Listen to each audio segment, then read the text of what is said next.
All right, well, Casey here with CL Creative, where I'm teaching you Webflow and web design one video at a time here on YouTube. And today we are going to create a scroll back to the top button. And I'm going to show you some things that you might actually run into when you're creating this button so that your text at the very top of the page does not get cut off.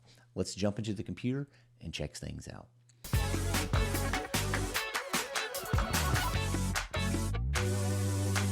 All right, so here we are in the computer.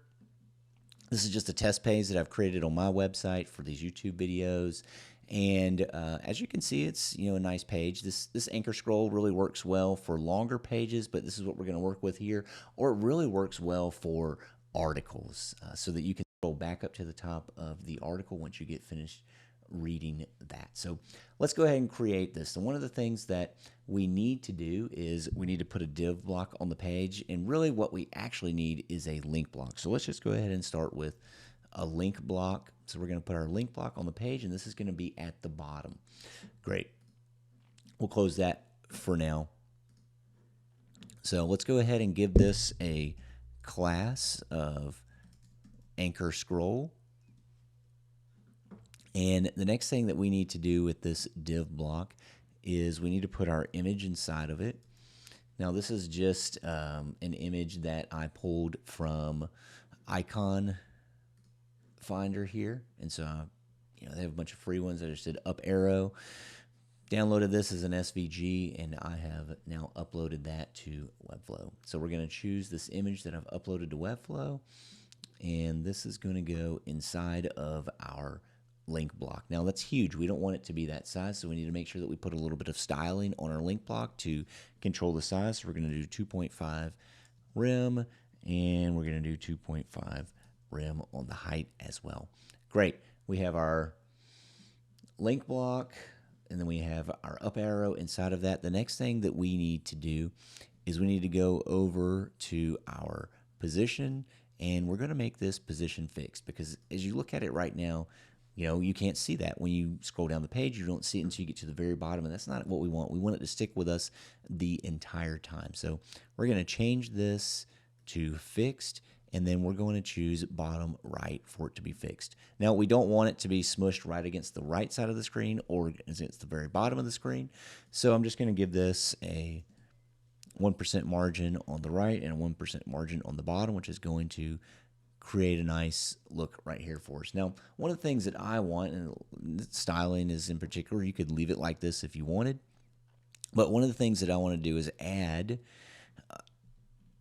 a circle around this. So I want to come down to the border, and I'm going to choose 50% on the radius.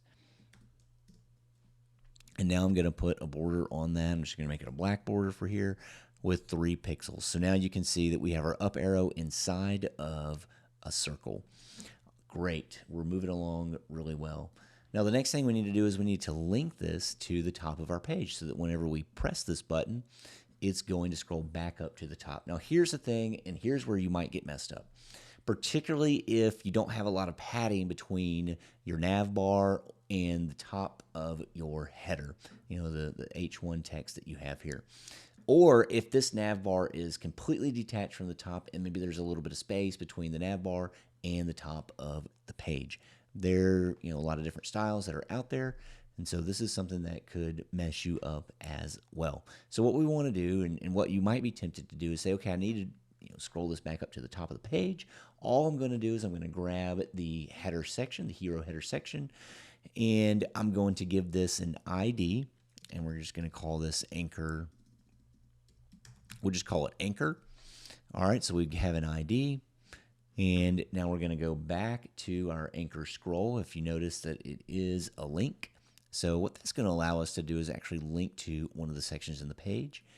And so we've done that. We've given it an ID, and we're going to click anchor. This is exactly the process that you need to go through. You have to create an ID for whatever you're going to link this to, and then you need to click on basically the page section, and you're going to choose the ID that you have given the section or the div block that you want to scroll to.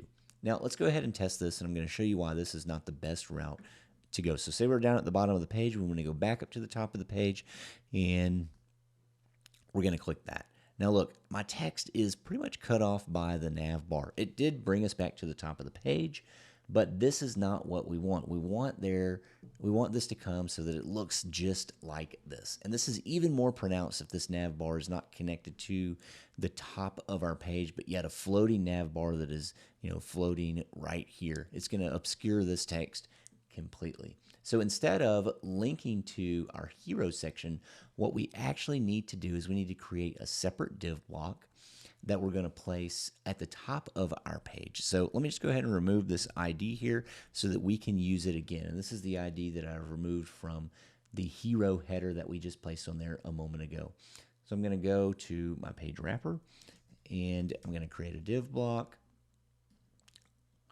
I'll pull that above my page wrapper here. And then I'm going to go ahead, since we're on this screen, I'm going to give it our ID of anchor. I'm going to go ahead and create a class for this so that I can style that. I'm going to say position. I'm going to just give it a position of absolute so that it's not messing with any of my text here at all.